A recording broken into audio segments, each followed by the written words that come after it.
Alright, I have been working for the past 1.5 months and I decided, oh my god, this is a milestone. Let's document. So this is what it is. So here are the 5 things that I learned as a 22-year-old corporate employee. Bam, bam, bam. Yeah, first one, stick to your higher authorities more than your colleagues. Now, the thing is, if you are, let's say you have a supervisor, manager, VP, CEO, whoever you're working under, make sure you stick with them the most because they're going to give you the fact straight. They're not going to beat around the bush. They just want you to do your job and just get the fuck out. That's it. So just do your job. Sometimes they will say you certain things that you have to read between the lines. That's okay. You better be smart at that as well. By doing this, you can avoid a lot of misunderstandings. Misunderstandings that can be caused by somebody's opinion, unsolicited advice, or someone who says, oh, I have a lot of experience, I know better than you. You can avoid all of that nonsense by just listening and understanding that one single person that you're working under. This actually helps you focus on what's really important. That is your job, your position, and what you want to do in your future. You know, how you want this position right now to help you navigate to your future. Number 2, boundaries are your best friend. Coming from a people pleaser. Even if you're not a people pleaser, this is really important, okay? Your colleagues are not your friends. You can always talk about work, you can have that work favors that you're returning to each other. That's all fine, but never blur the lines, you know? Blur the lines between your career and your personal life. I mean, they can be a little bit part of your social life, but not your personal, intimate, family, friendship life, because it's totally different things. You have not known them as close as your friends you've known for 10 years, or your family or your siblings. No, because when the time comes, your colleague will walk past you, they will walk over you, because it's like a crabs in a bowl kind of situation. Do not let the boundaries blur. It's gonna become a giant pile of shit that you're gonna someday have to walk away from. Why would you want to run away from your own life? It's your life. That's why maintain proper boundaries. Not everyone has access to every bit of you. No. Only you can see all of it. Only you have access to all of it. If you want, maybe your siblings, maybe your boyfriend, maybe your parents. Whatever works for you the best. Just not your work colleagues. Never. Unless you have worked with them for 30 years or something. I mean, that's a whole different situation, but I'm talking from 1.5 month experience. So if you're a fresher, yeah, think of it like this: your boundaries are equivalent to your company policies. You will never compromise under any circumstances. Number 3, know when and who to ask questions.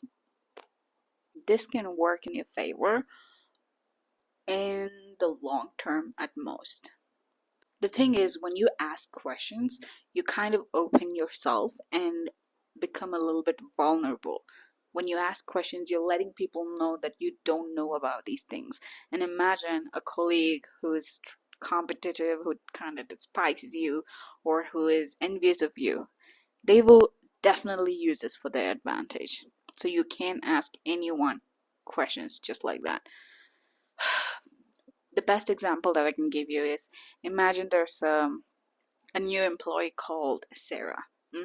Sarah, she's newly graduated, she's a fresher, she has 0 to no experience, and she's awesome. Okay, she asks a lot of questions. She asks a lot of questions because she wants to be on top of the game. She wants to get the job done. She wants to know every single thing about it, and her main goal is to do her job right. Okay, but she also gets along with everybody. She's a team player, she's amazing, she's awesome. But at the end of the month or something, let's say the supervisor or the manager wants someone to do some important job. Do you think he's gonna call Sarah? No. You know why? Because she is still getting to know her job. You can't tell whether she can handle the situation. I am not sure whether Sarah is capable of this yet. That's what will happen. But the same Sarah, newly graduated fresher, she just joins the company. She does her job right. She's awesome. She submits everything on time. Her work is at a standard level. She's amazing. She's a team player. She gets along with everyone. She's social. She participates in everything. She's awesome. Who do you think they're gonna pick? She doesn't ask a lot of questions. She knows what she's doing. She's really confident. The only time she asks questions are the major things that she is actually not supposed to know because she's not experienced. Who do you think they're gonna pick? The only difference is Sarah, this Sarah that I just said, she Googles everything. She chat GPTs everything. I mean, even she has doubts, even she has questions, she just doesn't ask everybody.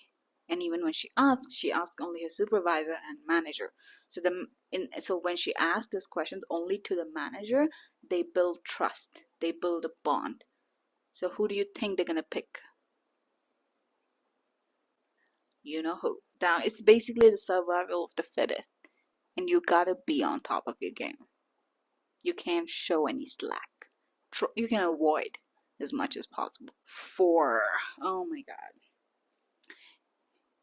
You have to be both the hare and the tortoise to win the race. Well, you have to be smart, audacious, arrogant, and unapologetic.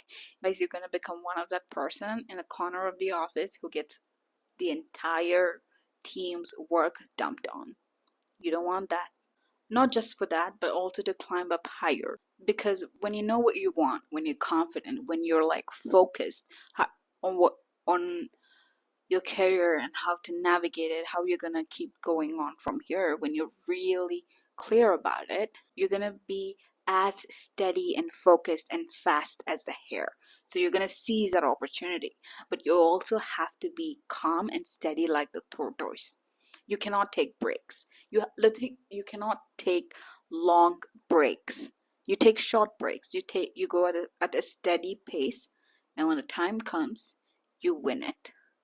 So you do have to be as fast as a hare, but then you can't sleep or take rest like the hare. You have to be slow. No. You have to be steady and paced like the tortoise, but you cannot be slow. You have to be the best of the both worlds to ace in corporate world. Last, this is the bonus one. This is the 5th one, and this is going to be the short and the sweetest one. That is, do not put down your papers. That is, quit or resign until you get paid. As in, if you worked that entire month, so next month you're gonna get your salary, first week, second week, whenever, take that salary and then you put down on paper. Not before, not after. Maybe after. Okay. Yeah, pretty much that's that. I hope this didn't take too long. How long did it take? Okay, I can't tell how long this has been recording, but I hope this was helpful. This is gonna be I'm gonna make video like a corporate world video like this, once in every month, and hopefully this helps the right people.